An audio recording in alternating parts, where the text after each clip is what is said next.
L'Égypte antique n'est pas juste un chapitre d'histoire, c'est un bouton on-off. Si elle est reconnue comme profondément africaine, ça ne change pas une note de bas page, ça change le centre du récit. Parce que l'Égypte, c'est une vitrine mondiale. Si cette vitrine est africaine, l'Afrique n'est plus à côté de l'histoire humaine, elle est au cœur. Et quand un symbole peut déplacer le centre, tu comprends pourquoi le récit devient nerveux. Cette preuve, cet mécanisme. Et je te le dis dès le départ, même sur les périodes relativement récentes de l'Antiquité, parfois on a plusieurs versions. Alors sur l'Égypte antique qui remonte à des millénaires avant notre ère, si quelqu'un arrive avec une seule version définitive, sans nuance, sans méthode, méfiance. Parce que la vraie science, elle dit, voilà ce qui est établi, voilà ce qui est probable, et voilà ce qui est encore débattu. On y va. Assalamu alaikum, bonjour, Nankunini. C'est votre frère Ibrahima, Knipo, Knowledge is Power. Vous savez, ici, on essaie d'apporter la lumière sur certains points, discuter, partager avec vous. Let's go. Je fais une promesse simple, je vais te montrer des mécanismes et des sources, mais je fais aussi une promesse d'honnêteté. Je ne vais pas te vendre une histoire parfaite, parce que sur l'Antiquité et encore plus sur l'Égypte antique, la vérité se construit comme une enquête. Parfois on a des certitudes, parfois on a des probabilités, parfois on a des débats.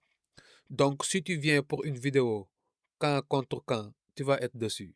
Ici, on fait un truc plus rare, on apprend à raisonner. Et je te dis même le piège numéro un. Quand une histoire te plaît trop, tu veux y croire. Quand une histoire te dérange, tu veux la casser. Moi, je vais sortir de ça. Je veux une méthode. Et la méthode, elle a une règle. Une affirmation forte sans source, ça ne vaut rien. Une source sans contexte, ça ne vaut pas grand-chose. Et une source sans comparaison, c'est juste une opinion bien habillée. Petit mot-clé, historiographie. Ça veut dire comment l'histoire est écrite. Et c'est important parce qu'on confond souvent deux choses. Le passé, ce qui s'est réellement passé, et le récit du passé, ce qu'on raconte sur ce passé. Le passé ne change pas, mais le récit, lui, change. Pourquoi? Parce qu'on découvre de nouvelles sources, parce qu'on interprète différemment, parce que chaque époque a ses lunettes. Donc, dans cette vidéo, je vais classer ce que je dis en trois catégories. Premièrement, établi, consensus solide, méthode claire. Deuxièmement, probable, faisceau d'indices sérieux. Troisièmement, débat, zone discutée, je l'annonce clairement. Et je veux que ce soit net. Si tu veux me contredire, tu peux. Mais on le fait sur les sources, pas sur l'émotion. Je te donne un exemple moderne pour que ce soit clair. Imagine un événement politique récent. Tu as la version du gouvernement, la version de l'opposition, la version des médias, les images, les chiffres et parfois même des fuites ou des documents. 10 ans plus tard, quelqu'un écrit un livre selon les sources qu'il choisit. Il peut écrire deux livres totalement différents avec le même événement. Et pourtant, il n'a pas forcément menti. Il a sélectionné, il a interprété. Voilà pourquoi l'historiographie est importante. Elle te rappelle que l'histoire n'est pas seulement ce qui s'est passé, c'est aussi ce qui est conservé, ce qui a été transmis et comment on l'a raconté. Donc, sur l'Égypte antique, où les sources sont plus fragmentaires, où les traductions comptent énormément, où l'archéologie doit combler des trous, tu comprends pourquoi il peut exister plusieurs versions sérieuses et tu comprends aussi pourquoi certains essaient de transformer une version en une version unique. Ce n'est pas une vidéo fan club de Cheikh Anta Diop. Mais si tu parles Égypte et Afrique, tu ne peux pas faire comme s'il n'existait pas. Il a posé des questions, il a proposé une méthode, il a forcé un débat.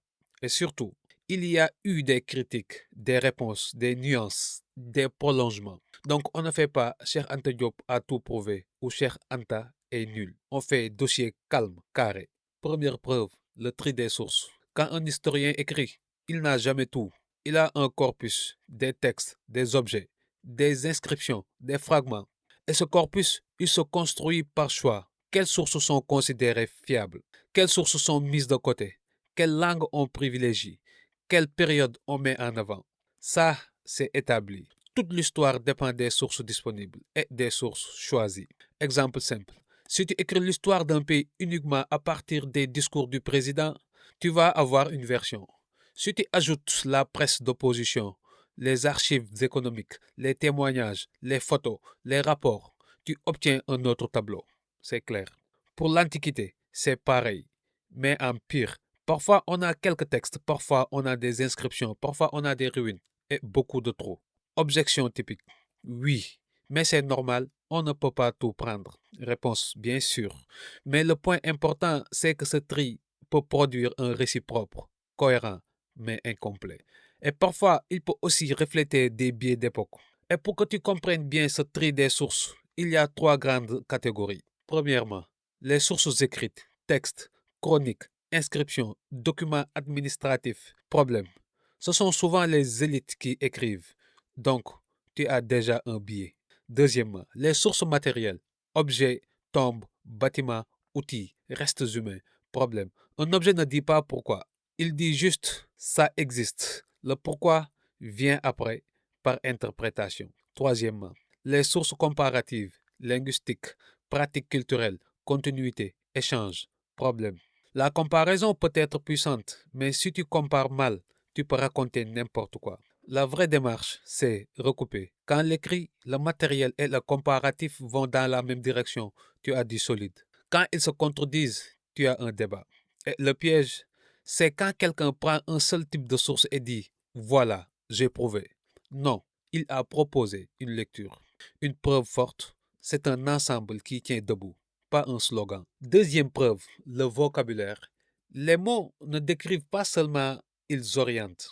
Quand tu lis certains termes comme découverte, civilisé, tribu, primitif, pacification, tu ne lis pas juste une information, tu lis une hiérarchie. Et ça, c'est établi dans les sciences humaines. Le langage façonne la représentation. Exemple concret. Si je te dis explorateurs ont découvert une terre, ton cerveau imagine une terre vide. Si je te dis ils sont arrivés sur une terre habitée, l'image change. Quand on parle d'Afrique, certains mots créent un réflexe. Tribu au lieu de peuple ou nation, folklore au lieu de culture, croyance au lieu de religion, chef au lieu de roi, empereur, autorité politique. Et ensuite, on s'étonne que les gens aient une image biaisée. Ça ne veut pas dire que tout est complot. Ça veut dire attention au vocabulaire. Le vocabulaire, c'est déjà une interprétation. Petit test rapide. Je change deux mots et tu vas sentir ton cerveau bouger. Version A. Ils ont apporté la civilisation. Version B. Ils ont imposé leur système. Version A. Ils ont découvert. Version B. Ils sont arrivés dans un espace déjà organisé. Version A. Tribu. Version B. Peuple, société, nation. Tu vois, ce n'est pas la même image mentale. Donc tu lis un manuel, un article, un documentaire. Pose-toi une question. Est-ce que le vocabulaire décrit ou est-ce qu'il juge? Une vidéo scientifique, elle commence par nettoyer les mots. Troisième preuve, les images. Quand quelqu'un pense Égypte antique, il pense à quoi? Des pyramides, des pharaons, des fresques, des statues. Mais l'image que tu vois le plus, ce n'est pas forcément l'image la plus représentative. C'est souvent l'image la plus vendable, la plus simple, la plus compatible avec un récit. Sur certains détails, il y a débat. Mais l'idée générale est probable et observable. On sélectionne des images qui consolident une version. Exemple.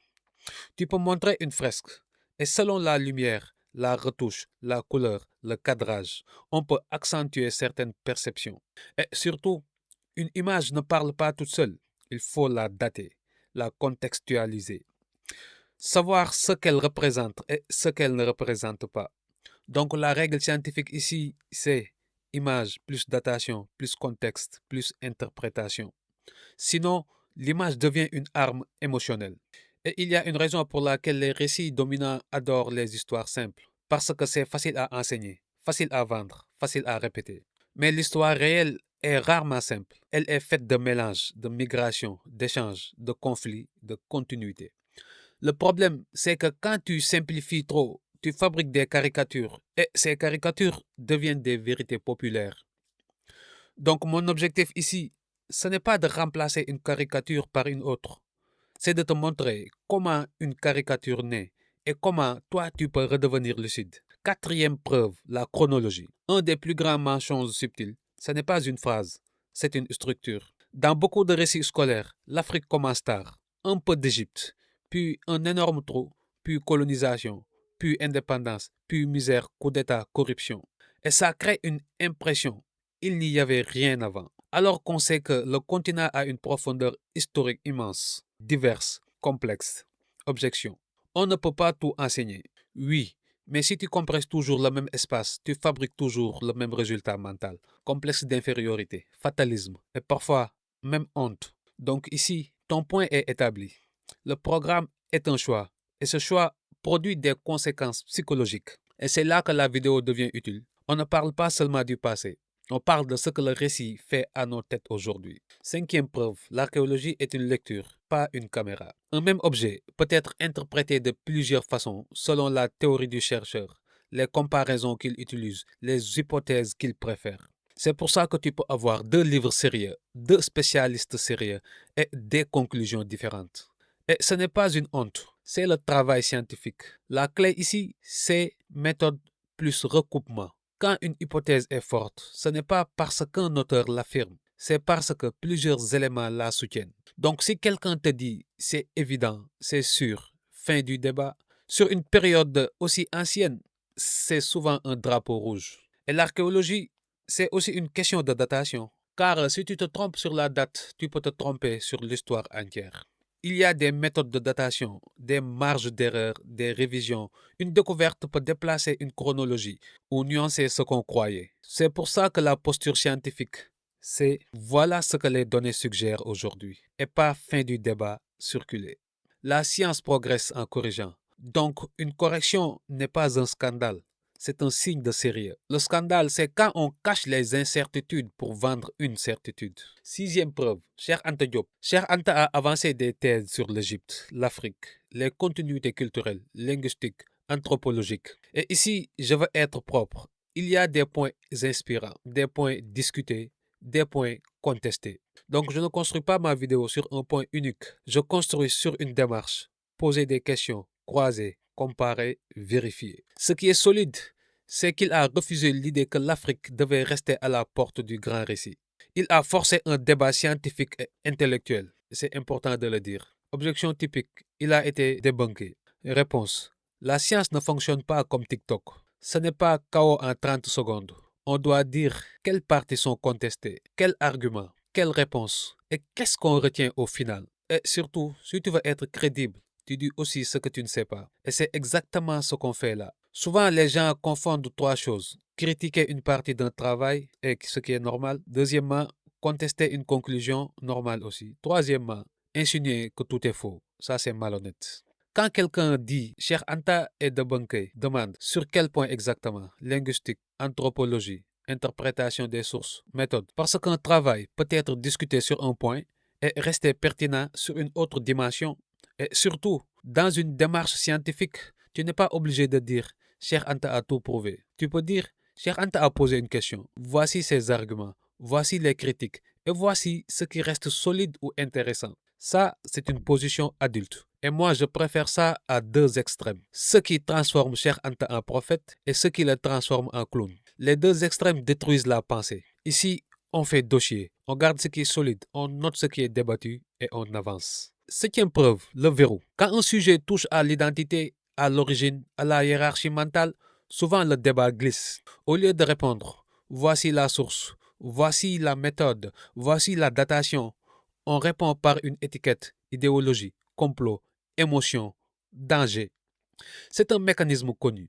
Tu ne combats pas l'argument, tu combats la personne. Et ça, c'est établi dans l'histoire des idées. Beaucoup d'idées ont été neutralisées comme ça, pas seulement en Afrique. Le résultat, les gens n'apprennent plus à vérifier.